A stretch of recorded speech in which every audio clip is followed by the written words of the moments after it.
Thank you so much for the introduction. I am so honored to be here with you all this morning. Big up to Nicole, who thought of me when thinking about trust. And, you know, when thinking about the topic, I did something that many Creative Mornings folks do, is like I went straight to the definition, right? I'm like, okay, what does Webster's have to say about this? And, you know, it's a verb, it's a noun, there's a legal use of the term. But they all kind of had a similar, like some similarities. All the definitions have some similarities. And it was, you know, trust is this kind of undeniable belief and consistent belief in the reliability of something or someone.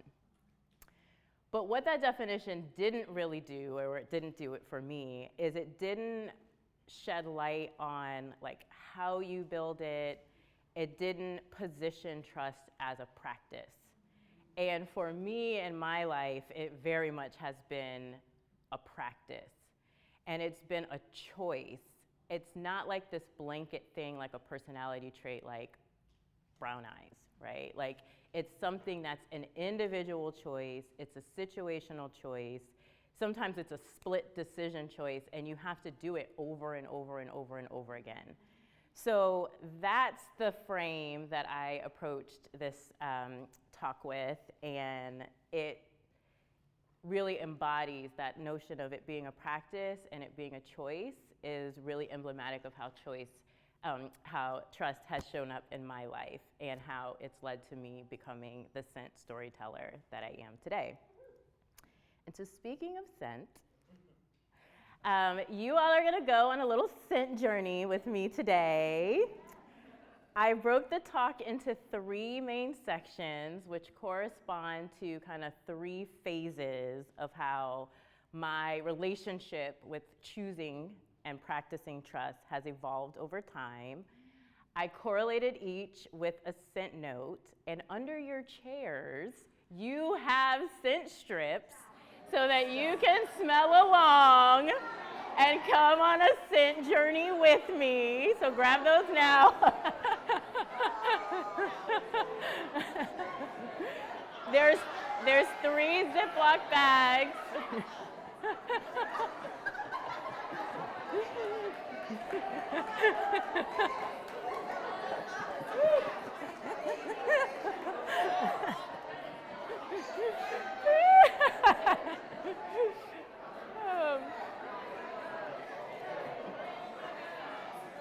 Okay, so does everyone have their bags?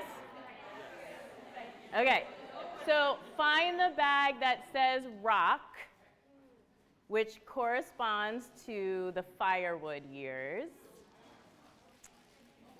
And I'd actually, go ahead and take a whiff, smell it. Feel free to revisit the smell as I'm going through that phase. And I'd actually like to start the description of the firewood years with a poem that I wrote in 2019. I wrote it about my great Nana, and in thinking about the firewood years, I felt like this really, really, really captured kind of the essence of those years. So I'm going to read that to you now. It's called Resting in Power. Okay. From Union Springs to a Springfield armory, I see the whole universe in you. A beautiful history sprinkled with salty, spicy tragedy. Has anyone heard of Tuskegee? A beautiful future, fried and then smothered in thick, saucy opportunity. Bullets. Destruction? Why, yes, for those across the sea. But for you, and then 3 generations later, for me, those bullets held the key to resilience and an escape out of poverty. Your loves were well known, your God, your plush coleus, your buffets, your purse stuffed full of chicken wrapped in napkins after leaving the buffet. Your tongue was sharp, fearless, and honed, no doubt, by the ebb and flow of those poisonous Union Springs and by that trek north. 1940-something, 2 kids in tow as a teenager. Uneducated yet wise, a bat by your bedside, nothing, and I do mean nothing, was too big for you. Not the Great Migration, nor a hemorrhage. You walked to the hospital bleeding on the inside. Not sharecropping, nor a smoke-filled basement. You even had the firefighters in awe. You should have passed out, they said. You shouldn't have lived, they said. You don't know Ari Talbert, we said. You voted as long as you could reach the polls. You worked as long as you could walk. And now you can do something you were never really good at. You can rest. Peacefully, still, with that smirk in your gray-lined eyes, knowing that you paved the way for the littlest among us. Elena the bright one and sweet and sassy moon. Rest on peacefully, still, among the stars, knowing that your spirit lives on through us. So that was great, Nana. She was fierce and brave and almost completely distrustful, right? Like, come on, y'all. She slept with a bat by her bedside. She walked to the hospital. The whole family lives in Springfield. She was like, no, I'm gonna walk to the hospital. There's a fire in her basement. She doesn't like call 911. She's like, let me go investigate, and like passes out investigating. So, you know, this is my lineage. Like, this is my formative relationship with trust. I grew up in Springfield, Mass, and the messages that I received around trust were very, very clear. They were stern and they were stark. They were harsh and explicit. They were one note. Simply put, trust no one. Like, no one. But distrust in that context was protective. It was functional. This was Springfield in the 1980s and 90s. It was a community that was being ravaged by drugs and HIV and violence. And my family knew there was no time for middle notes and top notes and bass notes and nuance and all this complexity, right? And I was an adolescent, right? Like, you gotta be clear with adolescents. You gotta be simple with your messaging. So during these years, there was this notion of distrust that was very formative for me, but in hindsight, I get it, and I'm actually very grateful for it. And I felt that the distrust had a use, and I want you to keep that in the back of your mind. Over time, that would morph a little bit personally into not necessarily like trust no one, but just trust yourself, right? I could trust myself, but my sense of self was truncated. My sense of self was I could trust my intellect. I could trust my analytical self. That analytical self of mine was very dependable. It created order in a sea of chaos. It was some semblance of stability, and it brought consistent reward, right? Like, you trust your analytical self, and then you get really good grades, and then you get praise, and then you feel good. And that was the formula. And eventually, it would pave the way for a ticket out of Springfield. There is one exception to that kind of blanket distrust and that notion of like, just trust yourself. And that was when I chose to trust Miss Keenan. Miss Keenan was my 10th grade English teacher. And after a unit on poetry, she pulled me aside and she's like, sit down. And she's like, your poetry is reading like Sylvia Plath. And anyone who knows poetry knows that's not a good thing.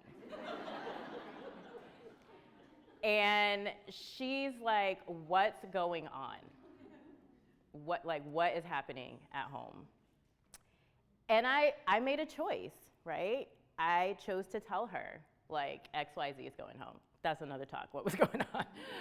But I could look in her eyes and tell two things, right? She's like, you gotta get out of there.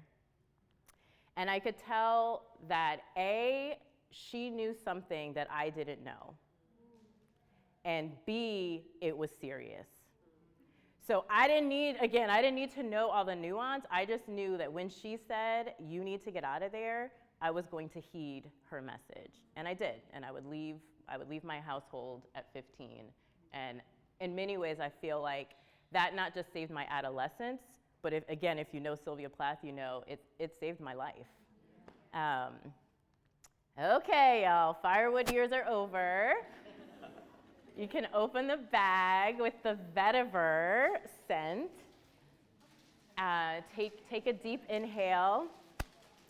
And the thing that I love about vetiver is it's a root, right? So it's buried underground.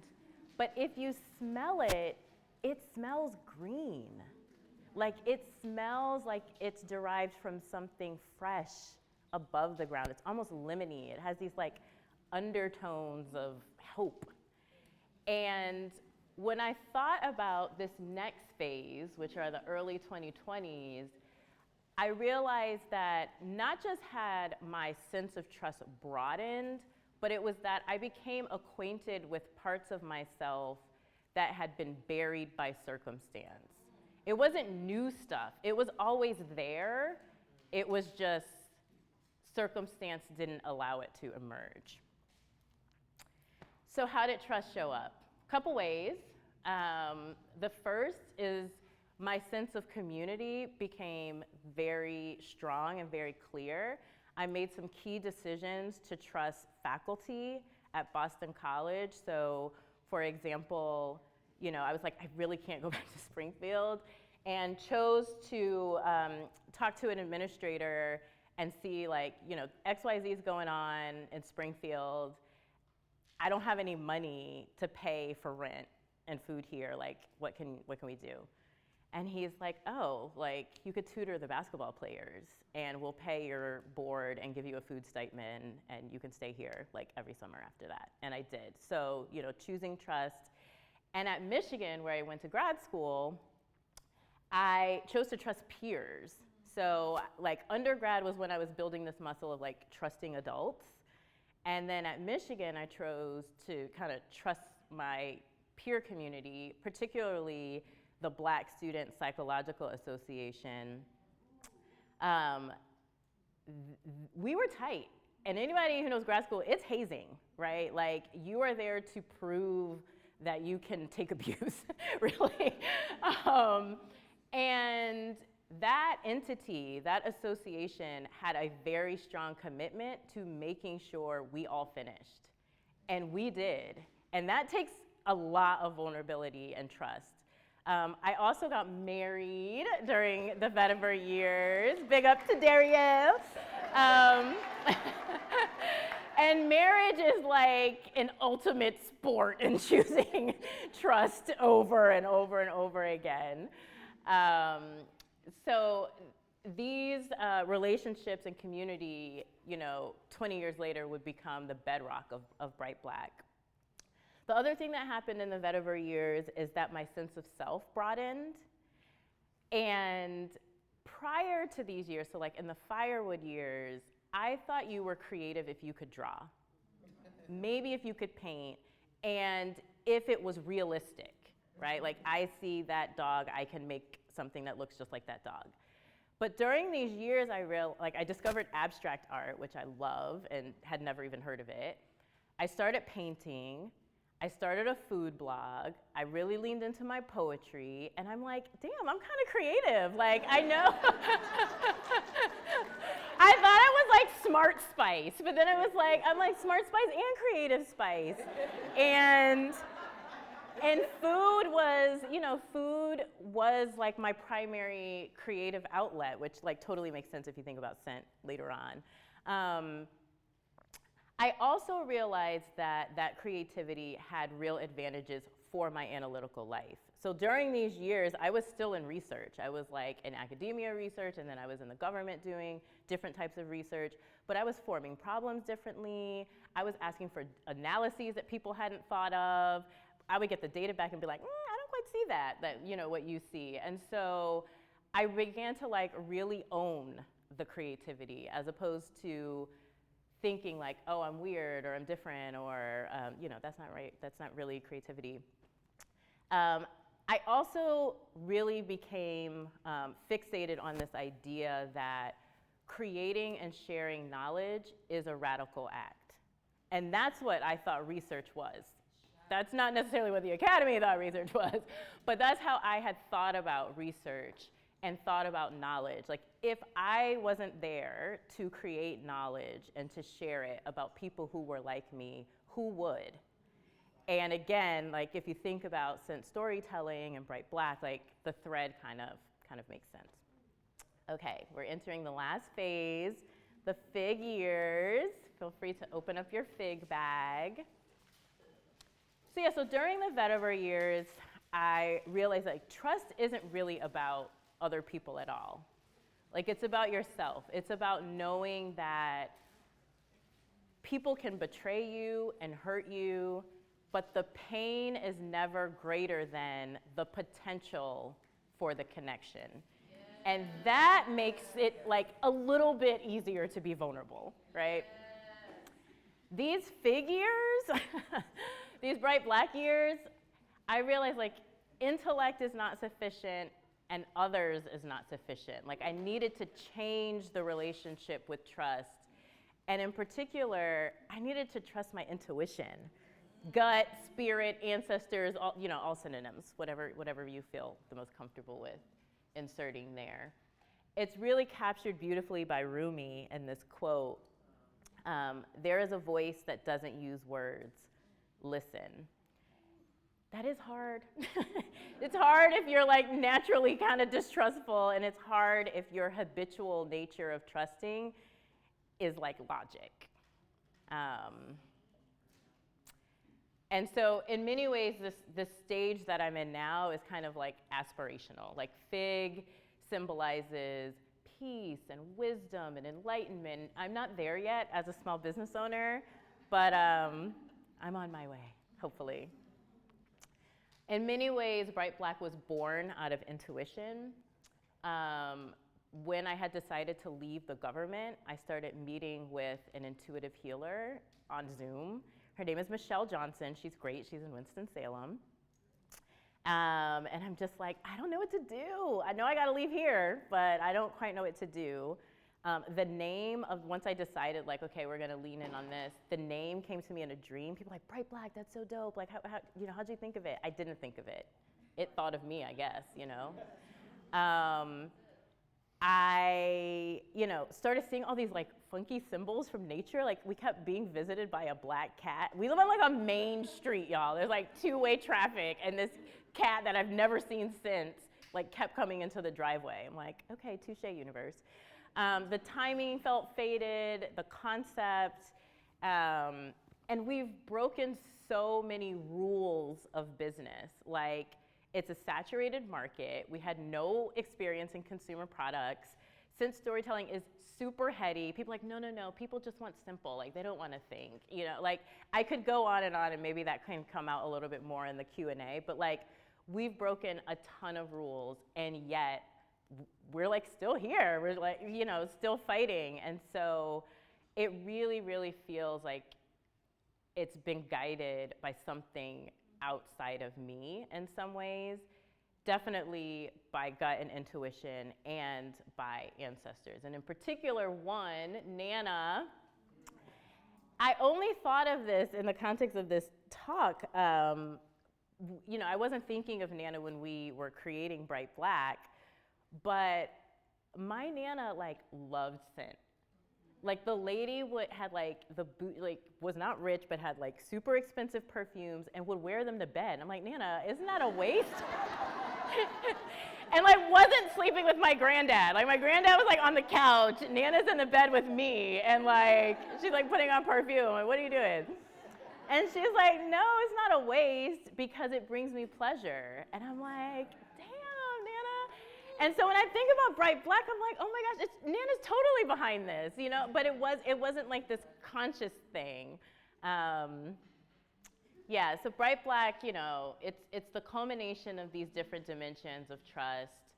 where we're at now, kind of individually and as a business, is definitely an amalgam of these scents that you have in front of you. And before I open it up to discussion, it would be, I'd be remiss to not talk about the current moment. Life is weird, y'all. Like, the 2020s, boy, like, it's hard. It's hard individually, it's hard on families, it's hard on communities, it's hard on countries, it's hard on psyches. You know, people, institutions, leaders, they have not upheld the social contract that undergirds trust. And we should not trust them. I know what the blurb said. However, I think we're in a moment. I think we're in a moment where we should withhold some trust.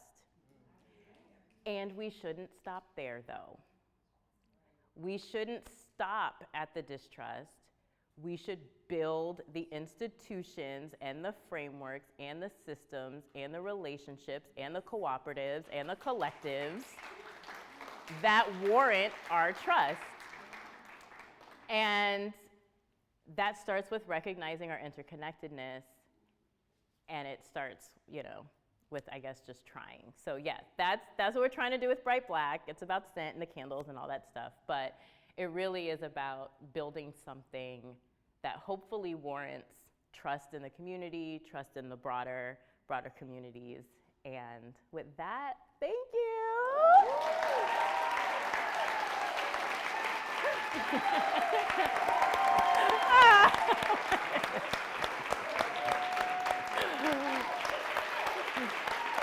Oh my gosh.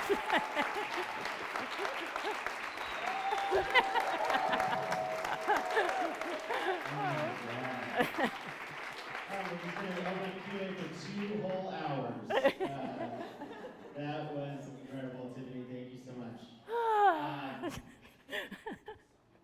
Yeah, take a sip of water. I'm going to run this mic around for some Q&A. Go for it. Bravo, sis. Thank you. That was just amazing. Thank you. Alex Roan, with True Story, LLC expanding at 51 Story Time. I was very fascinated by your website, actually, and I'm seriously connected to everything you said, and especially the way you close, #solutions, all of that. There's something on your website, though, that you mentioned about cooperative economics. Could you speak to that in terms of the solutions that you were just offering?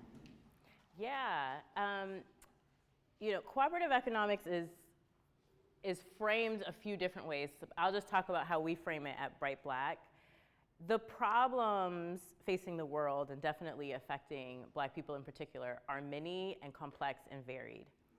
We wanted to create a model where we share revenue, not profits. And that's an important distinction because we're not profitable yet. So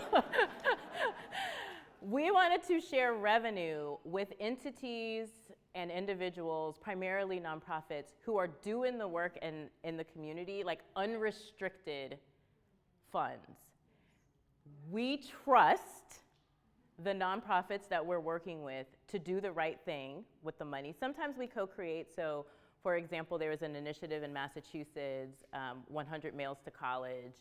They had a recruitment fund, but couldn't convince funders to allot money for retention.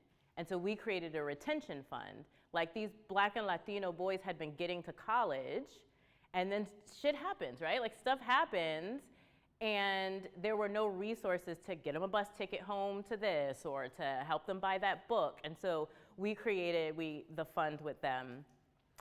And we don't have like reporting and all that stuff. So we revenue share around certain issues, And we see that being impactful in two ways. One, it raises awareness about the issues in our community, so things like juvenile justice or college retention and so on and so forth.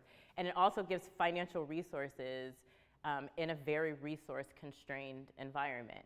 We were advised not to do this, by the way. Like, we were told, oh no, start donating when you, and then fill in the blank, make $1 million, make $5 million, make whatever. And we're like, we could be dead by then. Like, like, we have it now, and if we have something, we can share a little bit of it. And that's how we've been operationalizing cooperative economics at Bright Black.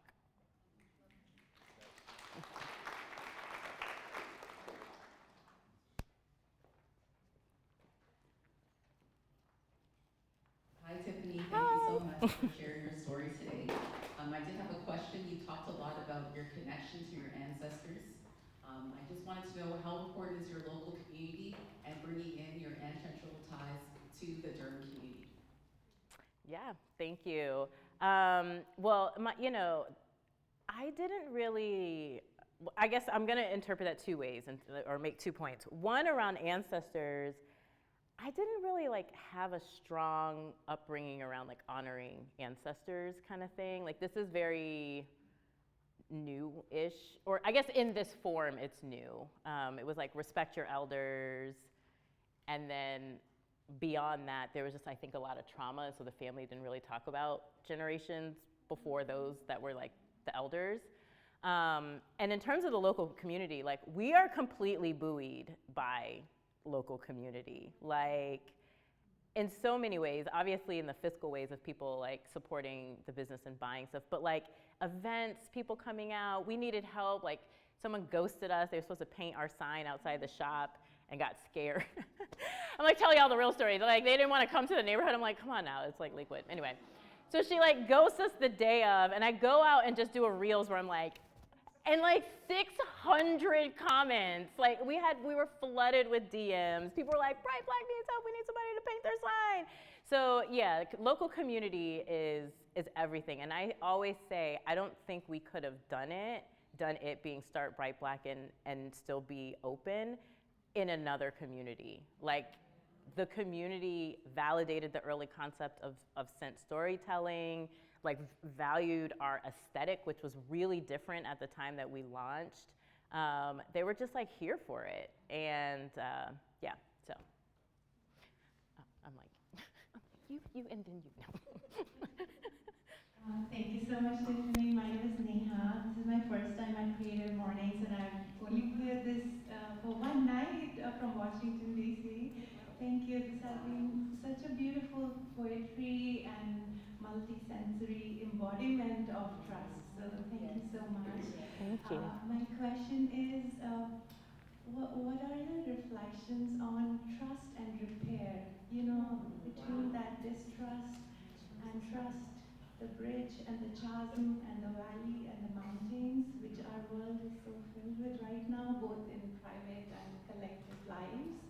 So we'd just love to hear any reflections on trust and repair.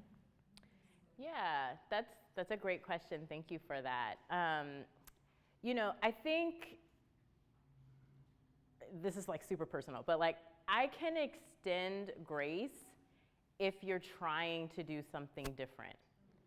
I think the problem often is that people expect repair or forgiveness, and they're still doing the same things.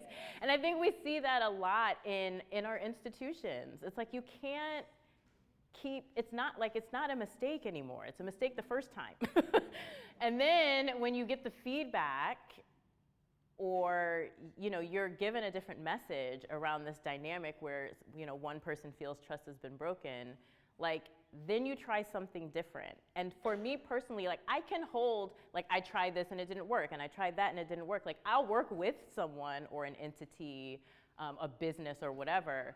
But if it's you're given feedback around a perceived breach of trust, and then you do the same thing over again, I feel repair in that context is pretty challenging.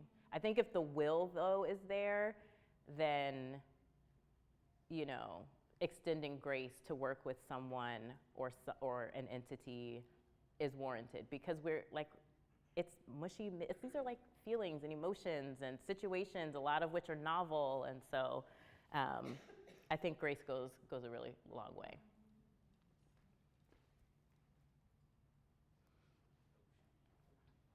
I have a really loud voice, so I might not. Go for it. Go for it.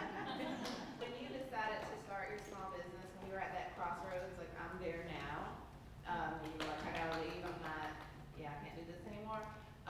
What resources did you seek out or use to like start your small business? Yeah, great question. So there's like, okay, let me just take 4 seconds to formulate how I want to answer that. So one, there are 101 things that I would do differently if I were starting a small business, knowing what I know now. When we started Bright Black, it was really a project. So I knew I wanted to leave the government, and I was like, oh, I have this like great government network, so I'll do research as an independent consultant, and then I'll pursue this creative passion thing that has been dancing in my head that wasn't really formulated on the side. And then like life happened, and I never went back to research, and now this thing needs to sustain our family. So I guess I'll like start with that. One thing though is that I think we saved like 6 months of saving, like household expenses. And in doing that, it not just created a buffer, but it allowed us to be discerning around certain decisions. It's really hard to stand in your values when you're broke. And there was someone who very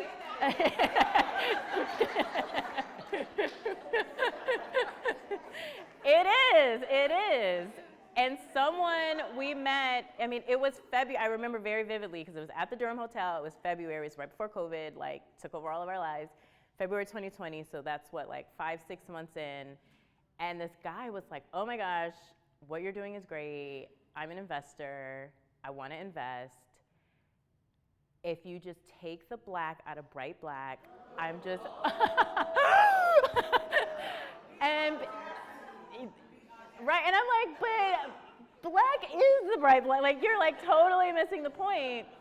And he's like, yeah, but like, you know, you're gonna ostracize people and like blah, blah, blah, blah, blah, which is like totally not true. But the point is, like, if we didn't have the savings, right? Like it's, you know, there have been deals or partners who have like, oh, like we want to do, a certain university reached out, wanted to do like a crazy big bulk order, and they're like, we want your Durham candle, but can you take out the cotton because it's kind of like sensitive? And I'm like, no, the whole point is to reclaim the roots of cotton, which is not slavery, right? Like, and so like you're missing the point, people.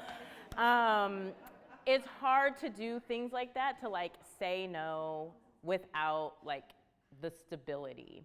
And so whatever that stability looks like, I would say try to cultivate that, particularly in the beginning, because it's really, really, really hard.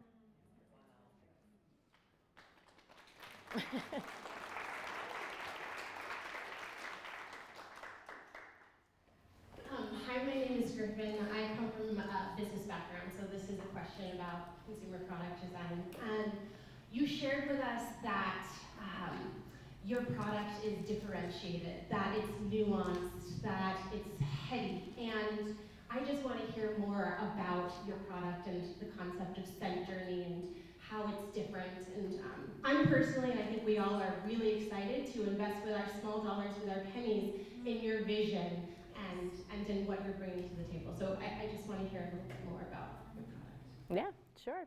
So now there's a ton of like candles and black vessels, but like at the time that we started Bright Black, we wanted aesthetically the look and feel to start sending, like this is what psychology, like to start sending messages before you even knew what the business was about. So we wanted something that was like beautiful, and clear, like, you know, the label, people were doing like flowers and design and patterns, and we're like, no, no, no, like we want to take it down a notch. We want it to be soothing. We want it to be very straightforward. We want it to be black and beautiful and positive. So you pick up a bright black candle, like you don't need to know the mission, because there's already synapses forming in your brain that this thing that you're holding is black and beautiful. And then there's the scent. So all of the names, all of the collections, all of the products are designed to honor some facet of Black culture. And we thought that it would be an entree into some tough conversations between groups, so between Black and non-Black folks, and within the diaspora, right? Like there's stuff, like actually a group just came in, they were all Ghanaian American, and and they were like, I will not touch your Yemanja candle, because it conjured up a deity for them that was very different than the meaning of Yemanja for me across the ocean. And so that's a great conversation. That's a within diaspora conversation. And there, you know, Dariel's Jamaican American. There's a lot of conversations that African Americans and Caribbean Americans can be having. And so scent is a way to slip into them without all the emotion that truncates connection. If people are Paris, like of all the cities in the world, why the heck is Paris in your diaspora collection? Well, let's talk about it, right? Let's talk about it. And so that's how we try to use the vessel of scent, most often through candles, but also through body fragrances, because people were wearing the candles. So we're like, let us make you something that's like designed to be worn. Yeah, that's the product. All right, we have time for one last question. I saw you. You can go first.